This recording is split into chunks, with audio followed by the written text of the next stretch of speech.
Hello everybody, welcome to Sonic Talk episode 821, recording today on the 23rd of October 2024. This is the Music Technology Podcast. We're going to talk about stuff like synthesizers, software, drum machines, the technology that surrounds the production, performance, streaming and distribution of music. I'm trying to narrow that down to a kind of a fancy, snappy paragraph. I'm getting there. It's only taken me 820 episodes to even consider doing that, but hey, here we go. Want to say hello to all our friends in the chatty. Nice to see some familiar faces. Synchrotron, A Division, Robath, Metal Cheese, Robert, Fat Dusk, nice to see you.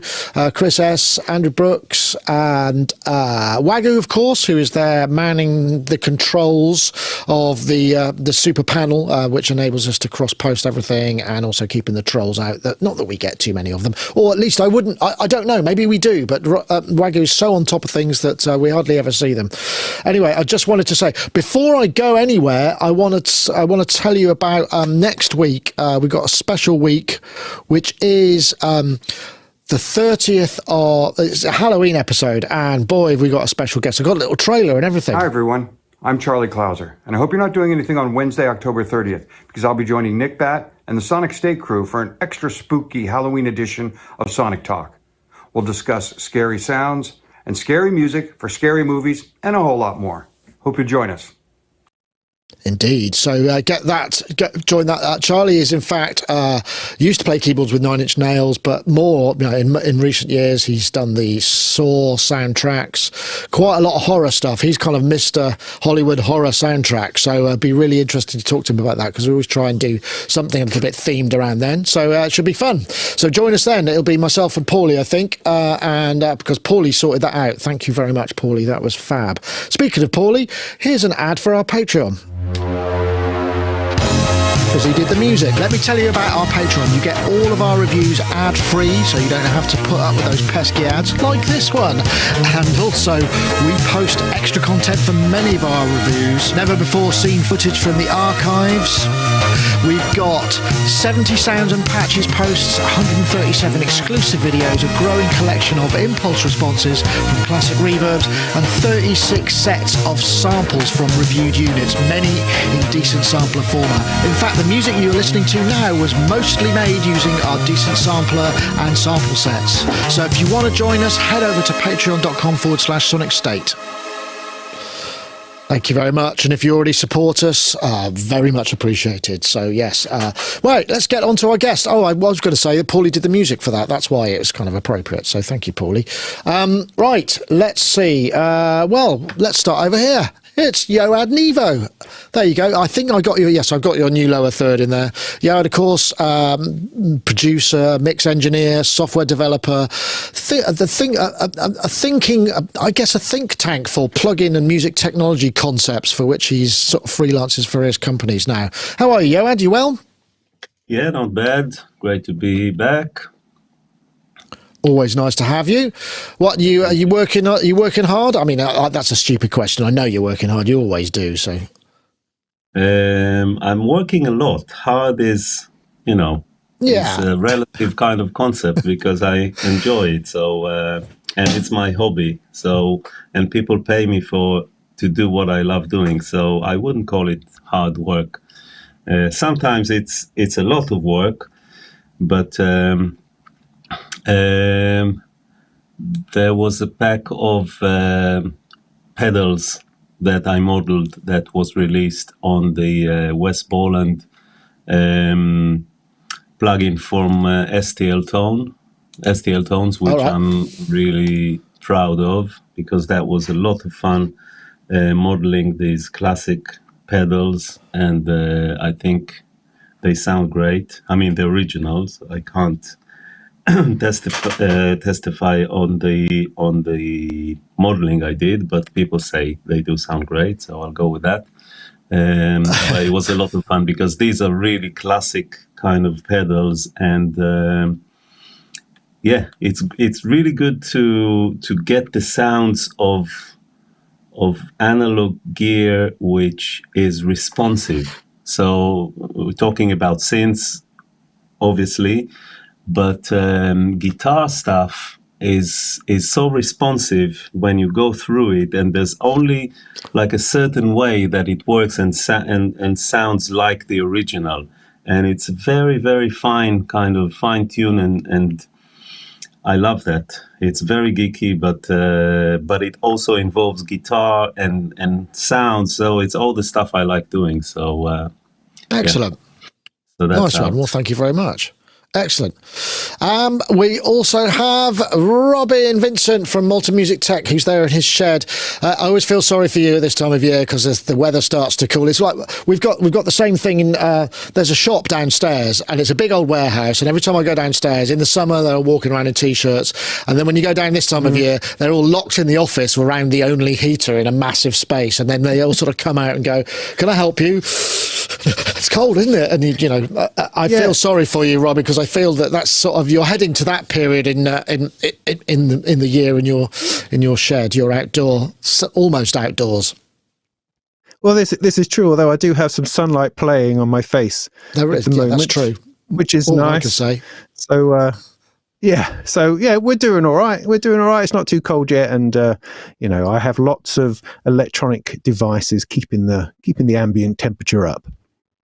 Yeah, absolutely. Are you well? I know you had. Didn't you have break your finger and then got sick before? It was just sounded like you had a toothache. It just sounded like you've had a bit of a month of it. So I hope you're all on the mend and kind of in good spirits. Yeah, well, I'm doing all right. I'm actually, funny enough, I feel like I'm coming down with a cold now. But yeah, after my fingers, and I had a tooth out. Which made me miss Bristronica, which was devastating. But on the whole, I'm like looking forward to Christmas, I suppose, now, and and the joy that may bring us all. Yes, well, that's a fair comment. What's on the test bench at the moment? Anything you can talk about? I'm currently reviewing Studio One Pro 7. I'm in the middle of. Right. I've got a Mantis over there. I've got a shed load of DIY to put together. Quite literally, which is exciting. Yes, and usually I'm just terribly behind. Which is the other great thing about like being knocked out for a week because of terrible pain. Is like, oh, I'm really behind. Oh, there goes a week, which is not great when you're freelance. But hey, there we go. It's funny, isn't it? I was talking to, I think it was Mylar about this sort of notion that when you're rolling, your momentum sort of keeps you going and you sort of go straight to the next project, specifically if you've got a workflow that's repeatable rather than having to reinvent the wheel every time. But when you stop for a while, it sort of takes a while just to get yourself up to speed and sort of at it again. I always find that as well. So I imagine it's probably the same for you.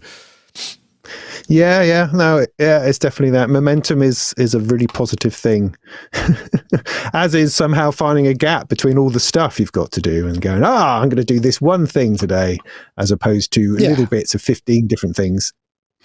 Yeah, I get you that. I mean, it's been a nice break after Bristronica to kind of reset and think. Although to be now we're just talking about NAMM, because we've got to start thinking about that because that's one of our in our calendar.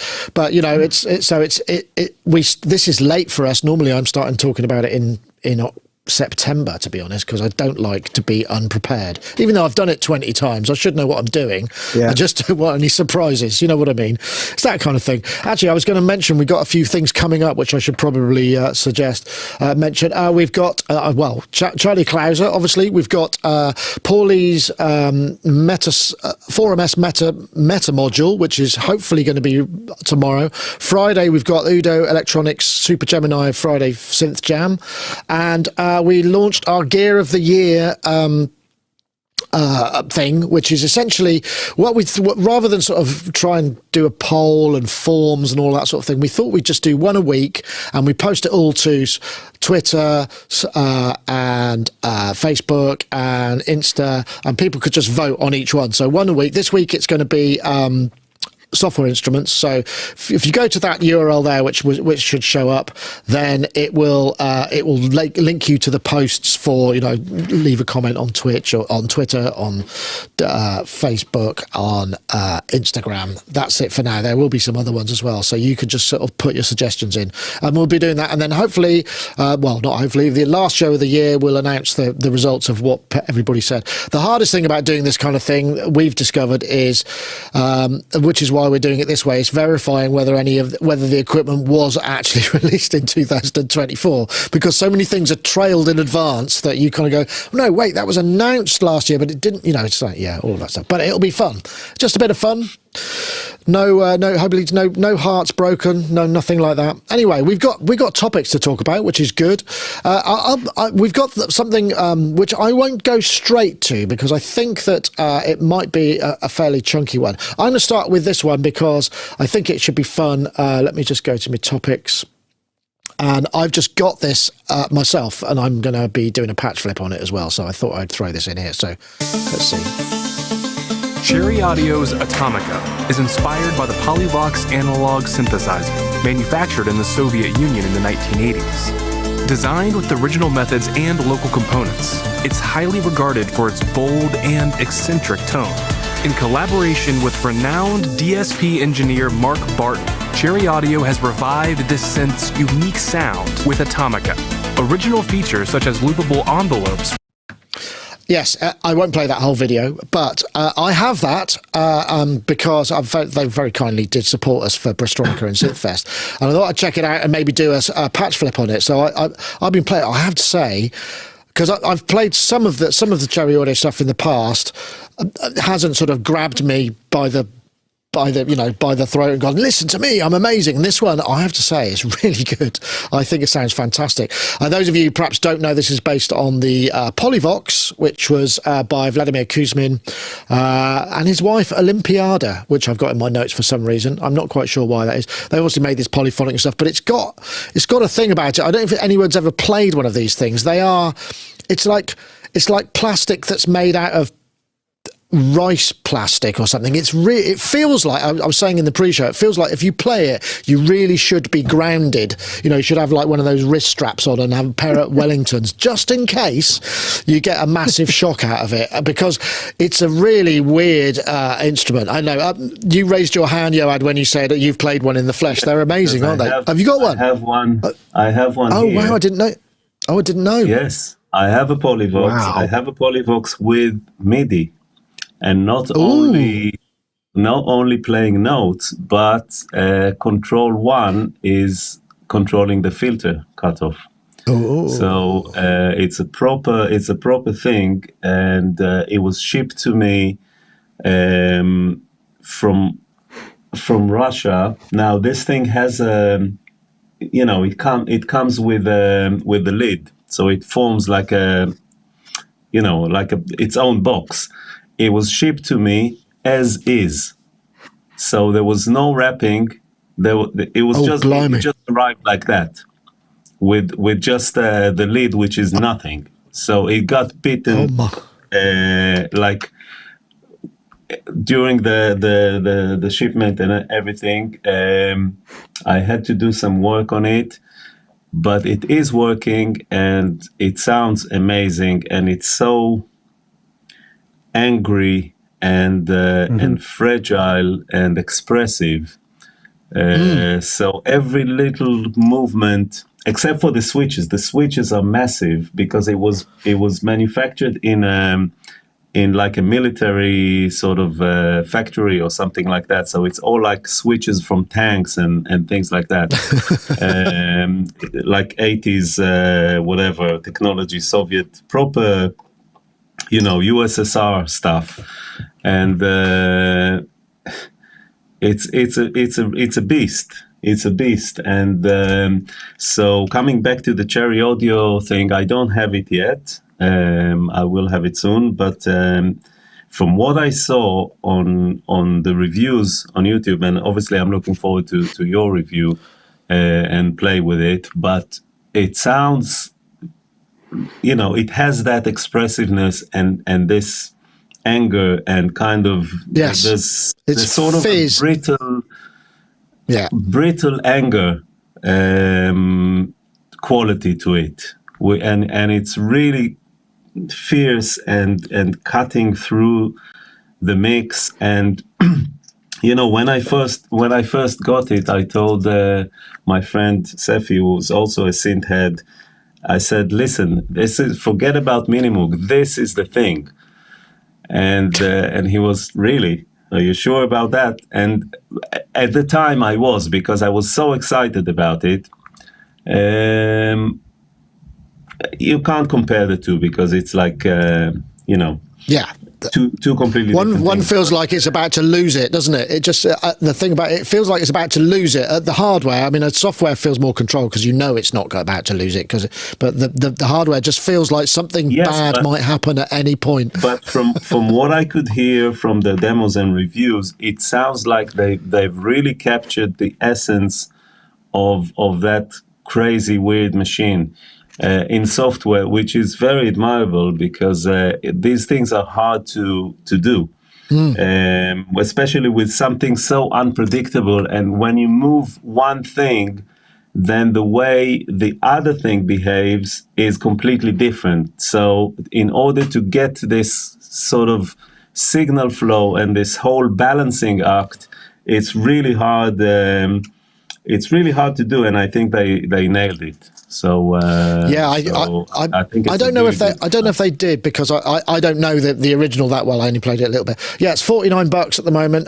Mark Barton is a DSP coder of some. I'm afraid I don't know his name actually, but the original 1986. This has got 16 voices, a second LFO, unique. It's FX and the unique filter, which used apparently programmable op amps, which were designed for something else. I don't know quite what that means, but that's going to be interesting and fun. It's definitely unique, and I've been enjoying playing certainly some of the pads. It can be quite beautiful, but it can also be quite ugly and impressive, which is nice. It's nice to hear a synth that's not always just trying to make patches. That I'll tell you, the closest thing is it just in terms of spirit. It's kind of like not the Malevolent. What was the previous one? The Malevolent, the one that was Finlay Shakespeare with Future Sound System. It's where it's a bit uncontrollable. Where the gain is sort of too much, and then suddenly it's like right over the top. And you're like, I know, Robin. This is fun. Have you ever played with a Polyvox in the flesh or? No, not a real one, but I have played Doom, which they did the soundtrack for. Well, the renewed version soundtrack for, which is pretty epic. So I don't know if that's any comparison. I think what amused me about the trailer was that they went, they were going that we've perfectly captured this synth, and then we've changed this and moved this and changed that, added this, put in 4 more panels, added a bunch of effects, changed this, threw that bit out, put this bit in. So I don't know really how much of it is still there from the original thing that they modeled, but it's certainly a fun thing to play with. I think they added stuff. I don't think they took anything out. No. I'm being a bit facetious, obviously, but I also like the fact that because I was complaining to myself as I was watching the video, going, "Oh, look, they've removed all the Russian." I mean, obviously, that's the main. No, you can switch it. No idea.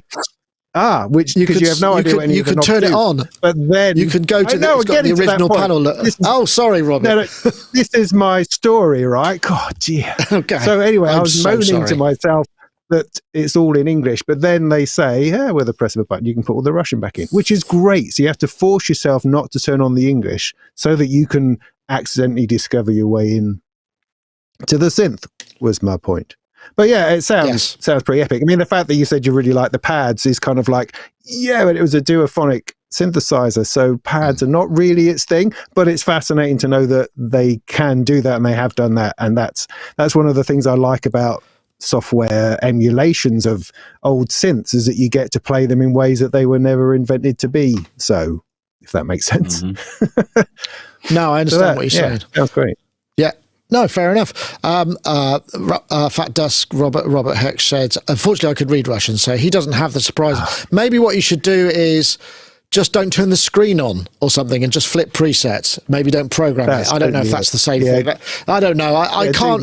Maybe you could ask them to do a special pack. In fact, there's a linked story that we could do. You could do your own special GUI in a language that makes no sense. Move everything around. That'd be interesting. When you press a random, because most synths, a lot of synths have a randomize button, don't they?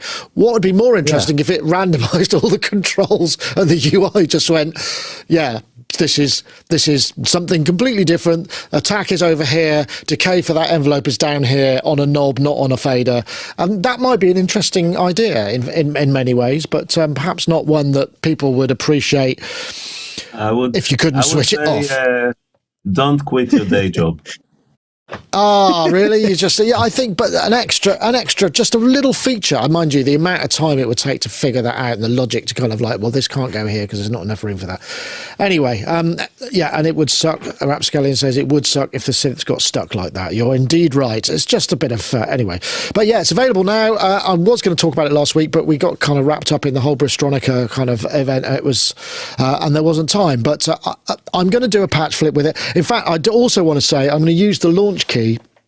Because I've got the launch key, you probably can't see it it's the Novation launch key, the new one, and because I've been reviewing when I do plugins, one of the things that's always really challenging is I keep having to sort of reach over here to change patches because I've got another screen here where the camera is, and it's really fiddly to review soft synths because not all soft synths have immediate program changes. You have to build a bank, and then you have to it will become everything. But the thing about the Novation is you can program some of those pads to be key combinations. So I immediately just went, because changing patches on the Cherry is command left arrow or command right arrow, so I just set up a couple of buttons at that. So I just flip through presets. There are also presets for messages for switching on the MIDI learn panel, so I can do all of that without having to move, which I thought was pretty cool, actually. So nice work on that. I think the only thing lacking on the launch key is aftertouch. That would be really nice, but maybe I could figure out a way to make that work. But yeah, I'm looking forward to that because it'll be... all my previous patch flips have been using the 15-year-old M-Audio Axiom 61, which not only is really hard to program, but is very old. So yeah, but a good machine. Okay, well, I think what I'm going to do is I'm just going to drop in an ad at this point. So stand by. I know right away when it's good for me because it makes me write something. Complete 15, a do-it-all production bundle for endless sonic inspiration. I did not know I could do that.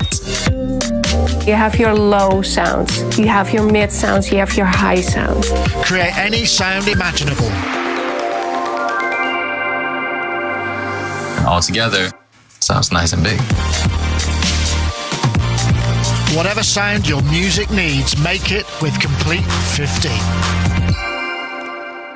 And don't forget, you can save 10% at nativeinstruments.com with the code SONIC10. Indeed you can, and we thank them very much for their support. Much appreciated. Right, what's next? I'm kind of wondering whether to go. I'll go for this, Robin, because I know this is one of the reasons you came on. It's quite big news. It came out yesterday, so let's just press the button. Well, I'll press the button because essentially this is... The new Snapdragon X, there was a kind of keynote speech, and Windows 11. Windows 11 is now going to be running natively on the Snapdragon X, which you'll be thinking, whatever. It's an ARM-based chip, so it's a kind of system-on-a-chip kind of idea. Very high performance, very low power required. So a really viable competitor to the whole sort of Apple Silicon thing. Steinberg, Cubase and Nuendo are running natively in beta at the moment, which I think you can sign up for. Reaper and Reason are coming along soon. There's going to be built-in ASIO drivers and MIDI 2.0 built in. So this is coming right down the pipe very soon. So I'll play the video now. This is part of the corporate presentation there was. They had to have someone playing a guitar solo at a corporate presentation because it's the only way people... It's either that or a keytar, isn't it? And maybe that's going a step too far. So yeah, this was live on stage. Snapdragon X and Windows. I mean, I don't know why I'm playing it really, because it doesn't actually demonstrate anything other than it's probably running on one of the new Copilot laptops. And these are the new breed of laptops that I'm not quite sure... Because you can get them from Samsung, you can get them from various different people. They start around $800. I think you're talking similar amounts of power and storage in many ways as the Apple Silicon. And I think there were some things, the big thing that I noticed they focused on, because I didn't watch the 3-hour presentation, was battery life is considerably higher. It's like 20-30% higher than the Apples. And there's various different performance metrics, And these are the processors that we would find in their phones. So it's a very similar lineage. We saw this Apple Silicons in iPhones and in MacBooks and whatever, and the same with the Snapdragons in. So, Robin, you've got a chat with Pete Brown, who's the sort of evangelist for MIDI 2.0 and all of this kind of audio and MIDI stuff in Windows 11. Top guy.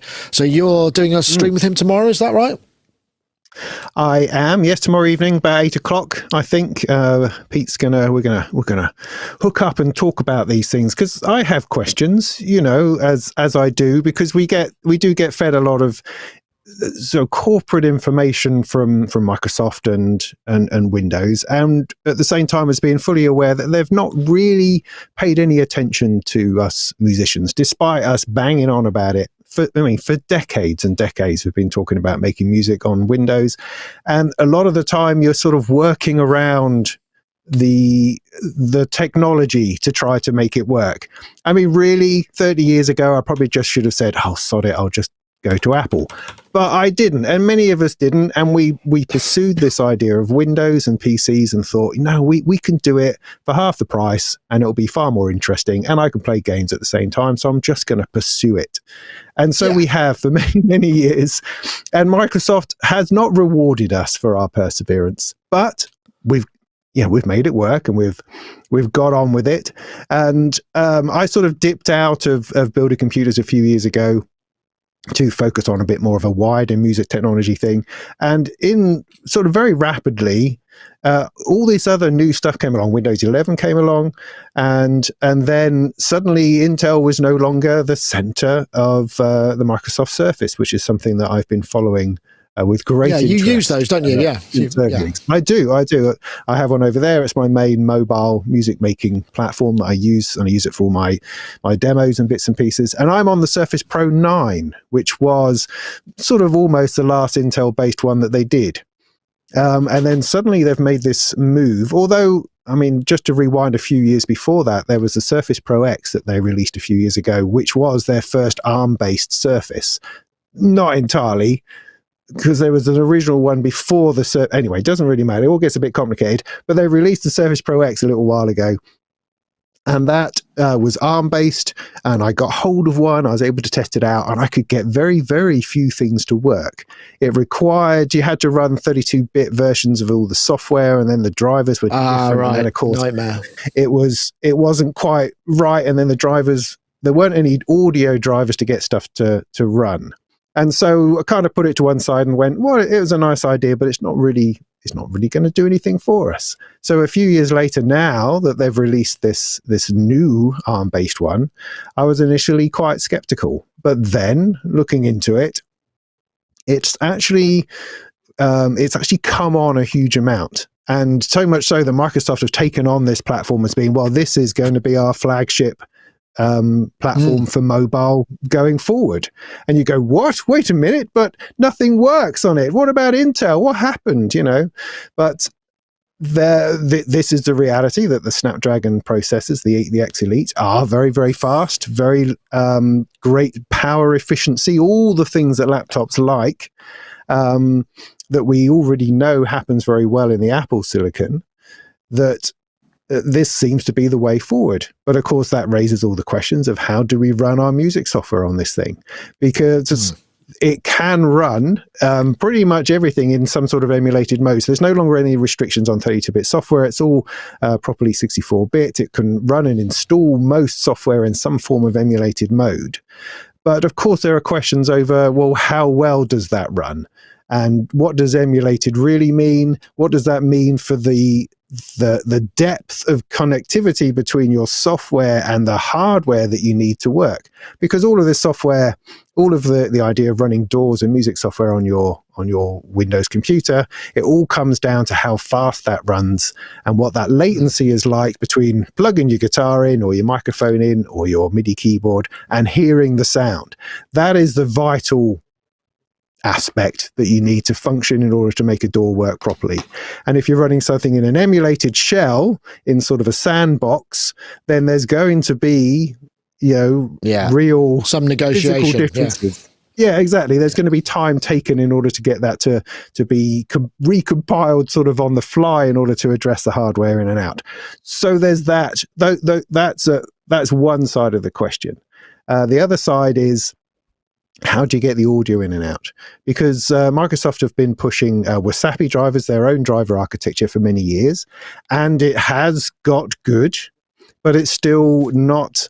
It still doesn't offer the same level of connectivity that our old friend ASIO does. The main problem, it's not really to do with the latency, it's much more to do with how the inputs and outputs are revealed to software. So with Wasapi, although you can address all of the inputs and outputs, you can't, at least in my experience so far, you can't do it all at once. So you choose a stereo in and out rather than having 8 ins and 8 outs from your posh audio interface. Right, so yeah. And so it's only ASIO so far that's been able to do that. So where we are now, what's exciting about this announcement, for me at least, is that there's talk of Microsoft saying, we're going to build ASIO into this. It's going to be it's baked in, yeah. Baked in. I mean, I've been asking Microsoft to do this for 30 years. Say, why don't you just drop an ASIO driver in? Well, wouldn't that be awesome? No. We're going to do our own thing. We're going to do MME and give you a minute and a half of latency. And so on and so forth. So this is a very, very exciting announcement. The fact that there could be the technology built into Windows that will just make it all work. I mean, being a PC user, I've always seen the Apple experience as being this kind of holy grail of, I imagine what you do, you open up your MacBook and then you plug in an audio interface and it just goes, la, it all works. It's all in and out. Here's a picture of it. Here's a picture of you looking very handsome next to your audio interface. Plug something in, it all just comes up. That's how I imagine the Apple experience is. With Windows, you're farting around with installing drivers and clicking on things and trying to get this to work and then this to work, and then you're selecting it within your software and messing around, all that sort of thing. The idea that messing around will be gone is quite extraordinary. Quite extraordinary. Yeah, no, that's true. I think one of the big news is obviously where I mean they need Ableton to run natively on ARM, and Ableton doesn't run natively on ARM at the moment. Ableton are in this kind of world where they've got Ableton Note and Ableton Move, which is ARM based, and then Ableton itself and Ableton Push, which is Intel based or based on that instruction set. So that once Ableton jump to ARM, because it's all going in that direction. I mean, nobody wants kind of multiple code bases, and so the fact that Steinberg have got versions of Nuendo, which is a big deal because that's much more pro than Cubase in many ways. It's for sort of media composition and whatnot, and Cubase and Cubase running on ARM. I mean, I don't know how efficient it is. Pete Brown's in the chat room, by the way. Hi, Pete. And he's been sort of he's the guy within Microsoft who's been trying to, do what you ask, and he's good for him and his hard work. So I think that's it. It's like, how hard is it going to be for those other companies? They're trying to remove that barrier by using ASIO. Everybody uses ASIO. Why not just put that in? So it's going to be interesting. I know, Yoad, I mean, you come at this from a developer point of view. I don't know how platform agnostic you are when you're dealing with your kind of your higher concepts for plugins or whatever, whether that you have to think, oh no, it won't work on ARM or it will work on Intel or whatever. But ultimately, this feels like we're all heading in that direction. It's just a question of how quick. And Microsoft adopting this is going to probably accelerate that, which is great, right? Or is it? I don't know. Yeah, absolutely. I mean, moving to a new platform, a new chipset, new CPU means that you have to throw everything up in the air and make it land in a different way. And this is a great opportunity to relook at the whole audio MIDI environment within Windows, because like Robin said, it's been a nightmare for decades. And the fact that people still have to use ASIO for all and things like that just in order to get connectivity without huge amount of latency, just to use like commercial gear, hardware that they paid good money for, and legal software from very, big manufacturers and stuff, it's ridiculous. The whole core audio system on the Mac has been in place for, properly for like 15 years or something like that. And it allows you to use aggregated devices. So you can, if you have a few interfaces, you can say, oh, I want inputs 1 and 2 from this, and inputs 3 and 4 from that. And, I use SoundGrid, so I don't need all that because I have 128 outputs and inputs from wherever, and I can just plug stuff freely with no latency. But the fact that you can do similar things on the Mac in a similar way that you can do on the iPad, which means like inter-app connectivity between MIDI applications, so you can have MIDI network and you can route audio between different apps. This is something that Mac users take for granted, and Windows users, just have to live with how things were and are have been for the past 20 years or so. So this is a good opportunity to address all these pain points, and I hope they did, because although it wouldn't surprise me if they didn't at the same time, you know what I mean? And we would see the same kind of things. Right. Because it's a matter of priority, and the music market, as much as this is all we do, and everyone watching this is our lives, and this is our livelihood for most of us, and this is what we do and love, and we are focused on that, and we think that this is the center of it all. It's not such a huge market. If you think about, maybe for Apple it's a bigger chunk of kind of the revenue stream, but for Windows, if you think about the fact that Windows systems are installed in airports and in supermarkets and in cash machines and everywhere, so you look at the music kind of industry, it's a tiny, so it's not in their scope on this, so they go, okay, you need audio in order to play the whatever the Windows start sound or whatever, but that's mainly it, and I think they've been missing greatly on the opportunity to cater for us, because it's not only music people, it's also video, and it's also multimedia, and it's also virtual reality and Web3 and all, it's everything. So you can't just stay behind for decades. It doesn't make sense. So this is a good opportunity to basically address those issues. And I hope they did, but time will tell. Yeah, it's very interesting. I think because one thing, there are two big takeaways from this. Bearing in mind that this was a Qualcomm presentation. Qualcomm are, they're chip manufacturers. The Snapdragon is in most phones. Our show phones are Snapdragon. My Xiaomi's probably a Snapdragon or something similar. But the fact that they gave, I don't know sure how much it was still a small percent, but the fact that they even addressed audio MIDI creator type technology in a presentation like this is a really big leap forward. And I think it's down to the fact that because people now buy these mobile computing devices, whether they be phones or laptops that are incredibly powerful like Apple Silicon, because of it's also a lifestyle thing, and lifestyle thing is aspirational. People like to think they might be able to make some YouTube videos or make some music or do these things, and that is driving sales of hardware. So I think it's a really now this convergence.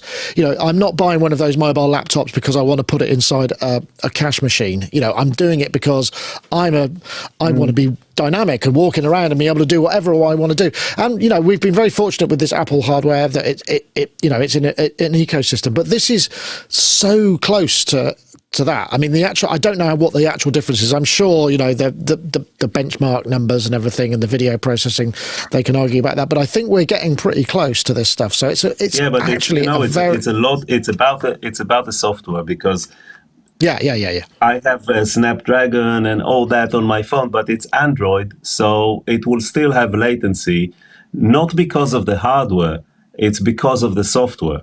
The hardware, even, any Intel is well capable, like the SoundGrid server that runs my entire studio with zero latency, like one sample of latency.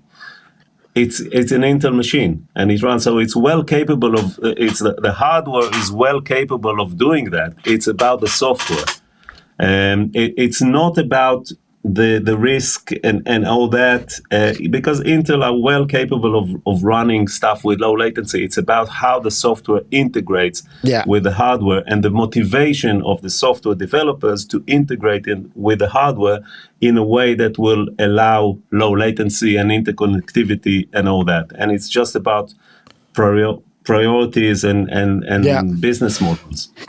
But it looks, I mean, I think Pete's work is finally coming to fruition in that respect. So, I look forward to the chat. I'll try and join it live, but if not, I'll watch it on the tubes. That'll be on Multitrack tomorrow, right?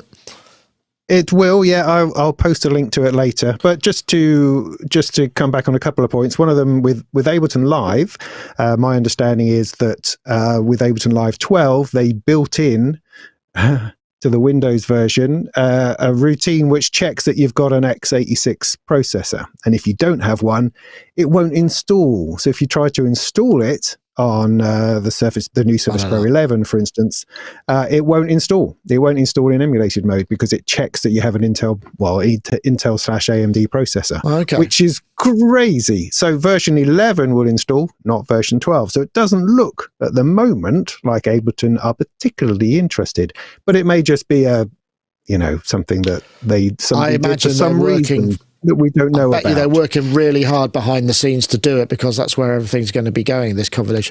I'm going to hold that thought because it's time for a message from our friends over at iZotope. Introducing Plasma by iZotope. Intelligent, intuitive saturation. With groundbreaking flux saturation technology, Plasma adaptively enhances your tracks by applying saturation precisely where and when it's needed, ensuring a dynamic and polished sound. Unlike traditional saturators that apply a static effect, Plasma's dynamic processing ensures your mix or master sounds consistently balanced and professional. Whether you're looking to quickly warm up your sound or douse your track in secret sauce, Plasma's intuitive interface and easy-to-use controls have you covered. And yes, you can use this on everything. And don't forget, you can save 10% by using the code SONIC10 at checkout. Once again, we thank iZotope for the continued support of the show. Back to our guests. Indeed. Thank you very much, Native Instruments / iZotope. They're both basically the same. It's but good stuff. Anyway, right. We should come back to another one. I wonder whether we should continue the software theme because of the custom Yuhi skins. I don't know if anyone. I thought this was quite interesting. So maybe I'll go there just because I'm the one with the buttons. Right. That'll be this one. So this is Plugmon make custom themes for Yuhi synths, and basically they sort of reskin it, relay it out, and this is something I didn't realize this was that possible, but there is a themes folder inside the Yuhi settings, so you can do all of this. You can move stuff around, change the way it looks, and they do the stuff. They've got some free things, but it goes roughly from $14.99 to about $34.99 for a new skin, which I mean is not an inconsiderable amount of money. But I just thought about this. It's quite interesting in many ways.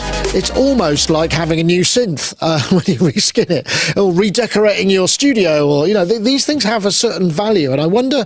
There are other ones that do this, I'm sure, but I just haven't really seen it explored to such great depth. Normally, you have a night version, or I think what was it?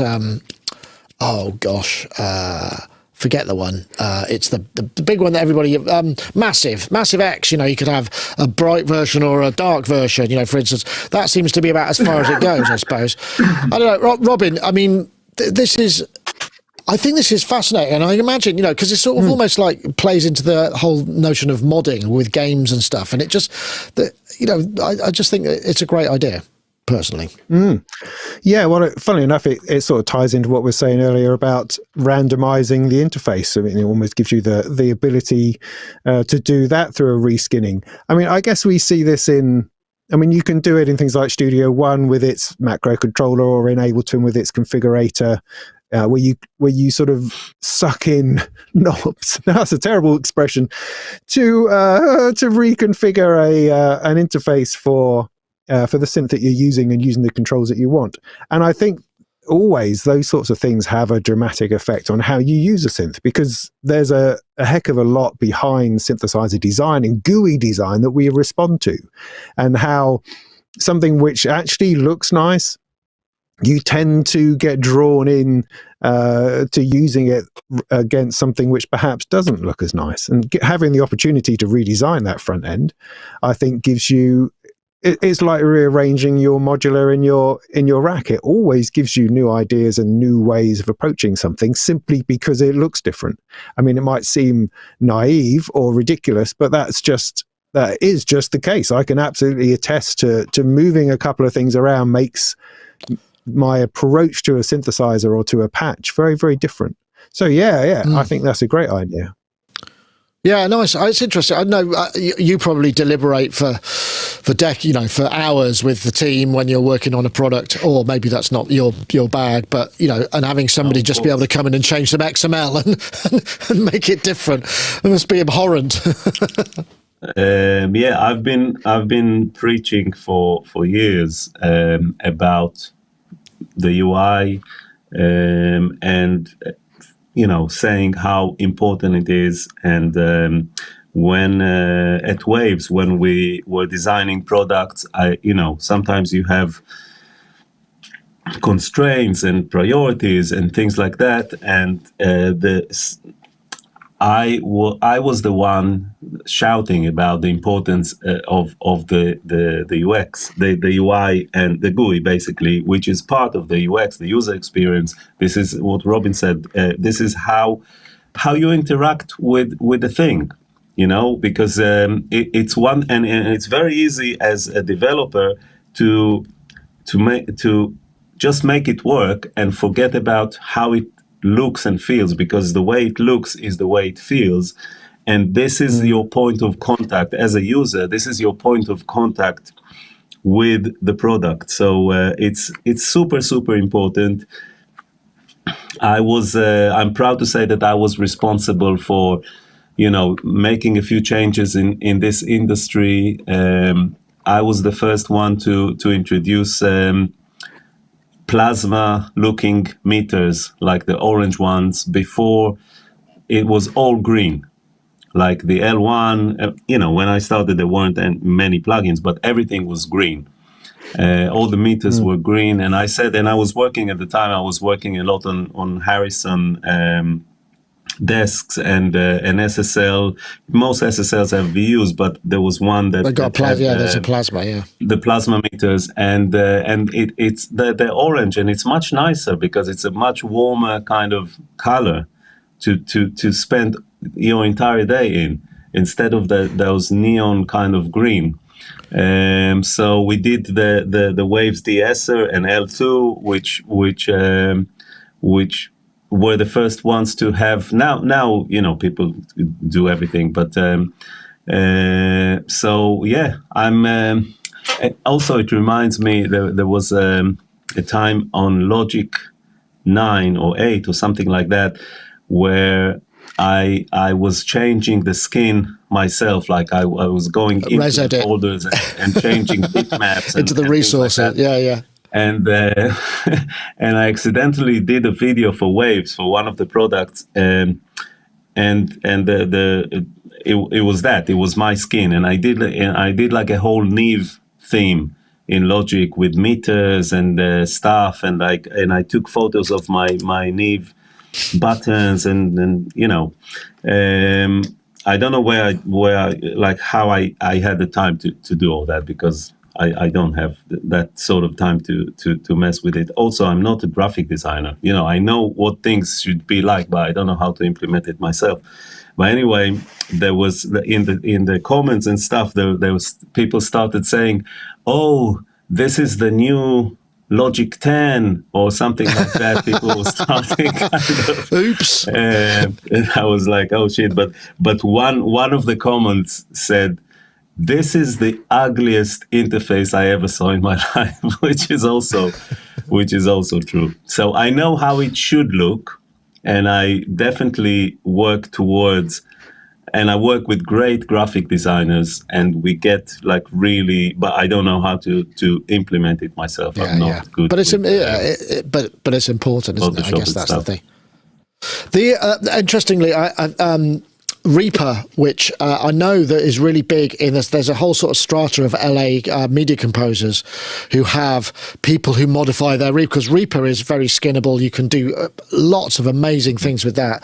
And that is, I mean, it's a great DAW. It's very, very configurable. It's probably not for the faint-hearted, but you can make it look however you want. And that's got themes as well.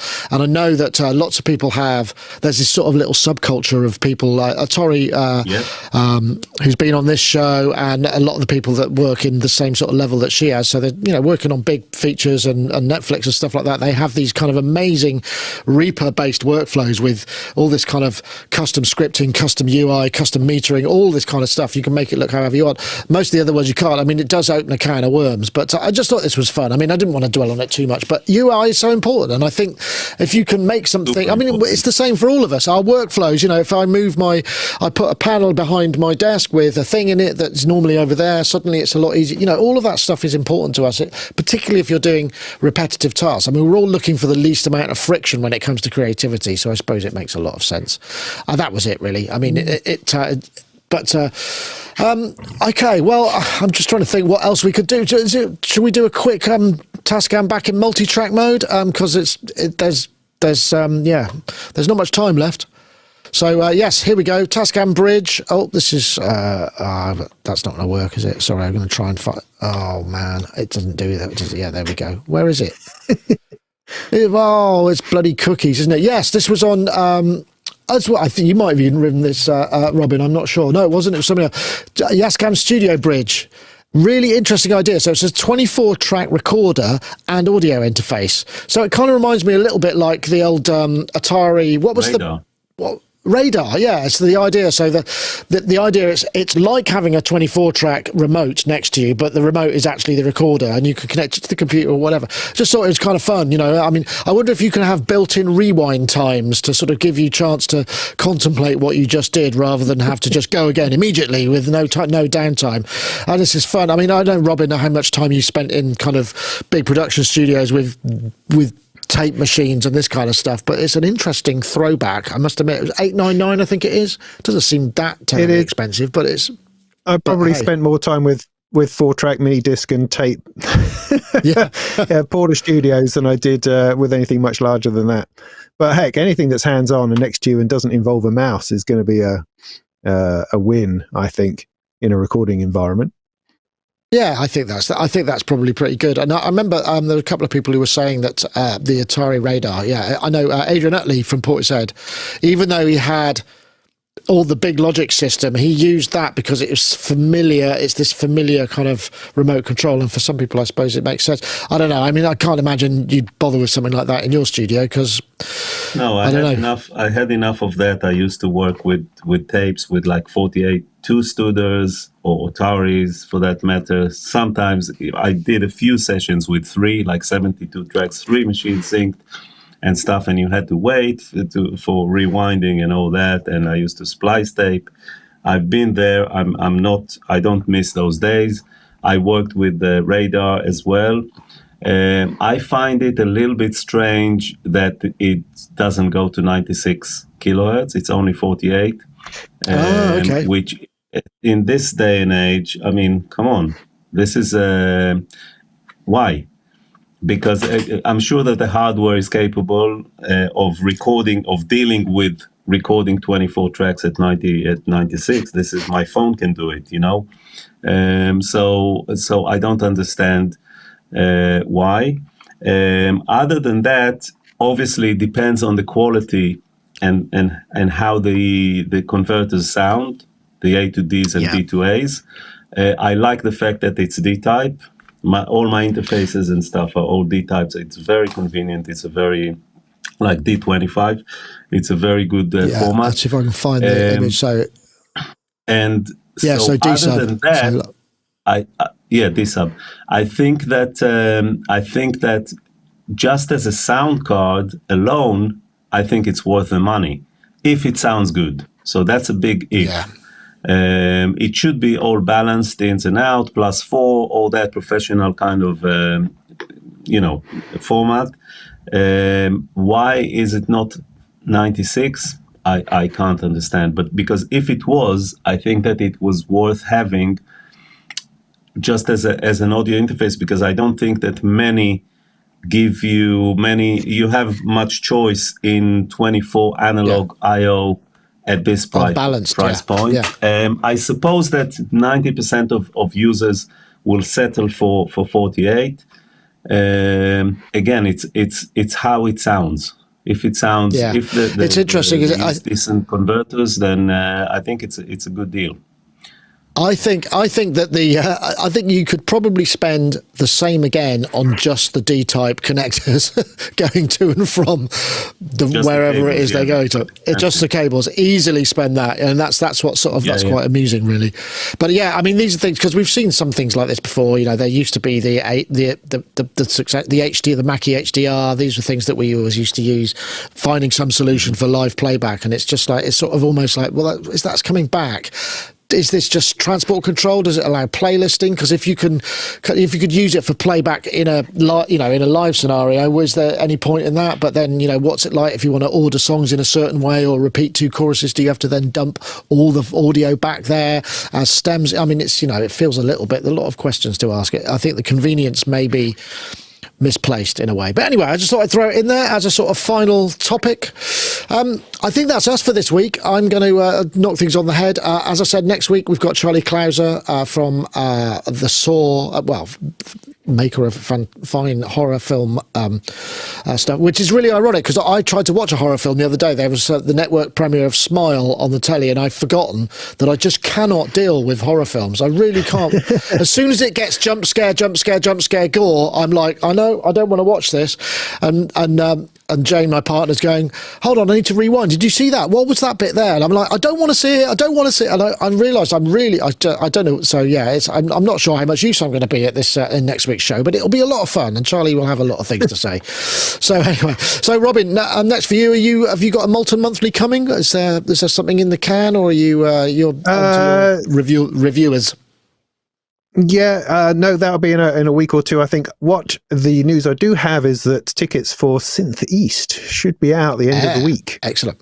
I've just finished doing the trailer promo video for it, which of course is fantastic. So that's Synth East, which is in February in Norwich. Fantastic winter-based synthesizer show. So yeah, tickets should be available at the end of the week when all the information will come out. And just to say that me and Paulie are actually going to be doing a bit of a performance at it. So that's worth the ticket price alone, is to see whatever it is that we come up with, because we haven't thought it up yet. Nice. Yeah. So that'll be fun. Some sort of antique Amiga and an antique PC sort of together, locked somehow. That sounds like it might be the idea.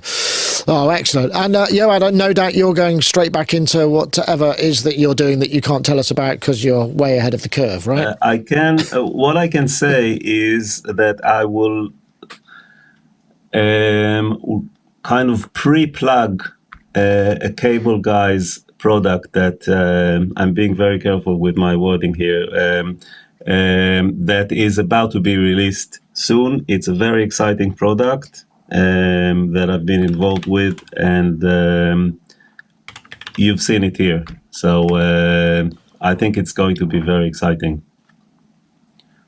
Okay, because I think I just got something from Cable Guys just literally today. I was just checking to make sure there was no embargo on it in case I'm about to break something, but I don't think so. There's something called Snapback that looked really, really good, actually. I think that might be it. Anyway, keep an eye out for that, but I won't say any more just in case I've blown everything. I won't even tell you what it is in case I've blown everything. Well, that's it for this week. Thank you so much. I want to say big shout out to Robbie Piricelli. He's not very well at the moment. All the best to you, mate. Hope you feel better soon and fully recovered. Want to see you back out there. So that's it for this week. Thank you so much, everybody. See you all online next week for the Halloween episode. Take care now. Bye-bye. Bye.